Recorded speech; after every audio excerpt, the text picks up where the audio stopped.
You're at a party. The room is loud, a dozen conversations overlapping, music underneath all of it, glasses clinking. You've locked onto one conversation, the one right in front of you. Everything else has faded into a kind of background hum you're not really hearing anymore. Then, from somewhere across the room, in a conversation you weren't paying any attention to, someone says your name. You catch it instantly, clearly, out of everything else happening in that room. You weren't listening to that conversation, so how did one word from it reach you? The obvious guess is that your name is just a distinctive sound. Familiar enough, maybe loud enough, to cut through anything. That doesn't hold up on its own. Whoever said it wasn't shouting. They said it at a completely normal volume, inside a conversation exactly as loud as every other one in that room. Nothing about the sound itself set it apart from the 40 other words said at the same volume in the same second. And it's not that your ears went quiet on everything else and then suddenly picked this up. Your ears never stopped receiving all of it. You were still bathed in sound from every direction the entire time. So if nothing about the sound was special, and your ears were taking in everything the whole time, why did this one word make it through, when an identical volume word 2 feet to the left of it didn't? Here's what's actually happening underneath that party. You're not truly deaf to the other conversations in that room. You're just not consciously attending to them. Your brain is putting almost all of its effort into the one conversation you chose to follow and only skimming the rest, the way you might glance at a dozen open tabs without actually reading any of them. Skimming isn't nothing, though. It's enough to pick up on basic features of a sound, like pitch or rhythm, without ever understanding what it meant. Most of what happens in that background stays exactly there, skimmed, then dropped, without ever reaching the part of you that's aware of anything. Which raises a stranger question. If your brain is barely processing most of what's happening in that room, how does something get from background noise you're not really hearing to a word you consciously caught?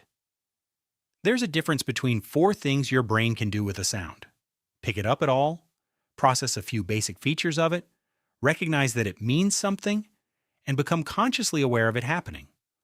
Almost everything in that room only makes it through the first step, maybe the second. A stranger's laugh a few tables over registers as sound briefly and goes no further. You never know it happened. Your name is one of the rare things that can make it all the way through all 4 steps, even while you're actively attending to something else entirely. This is close to what researchers were testing when they discovered something that's since become known as the cocktail party effect. In an early version of the experiment, people wore headphones playing a different conversation into each ear and were told to consciously follow only one side while ignoring the other completely. Afterward, most people could say almost nothing about the ignored side. Not the topic, not even what language it switched to, if it switched. But personally relevant information, especially a person's own name, was different. It didn't always get consciously noticed.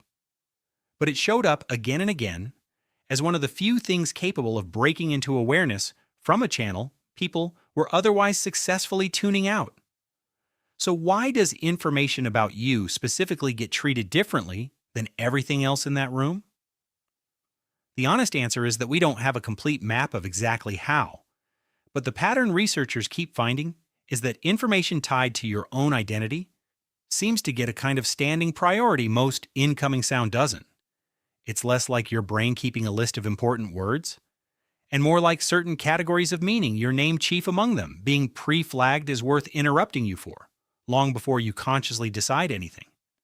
That's why it doesn't feel like a choice. You didn't scan the room, recognize your name, and decide to pay attention. The attention shift happens first. The awareness that you've shifted comes a beat later, already finished. It doesn't feel like you caught your name. It feels like your name caught you.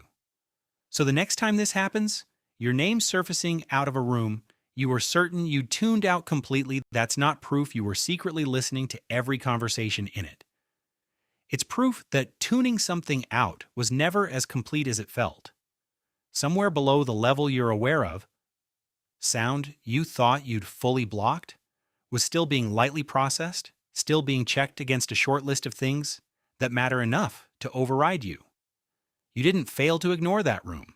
You just never found out how much of it was still getting through.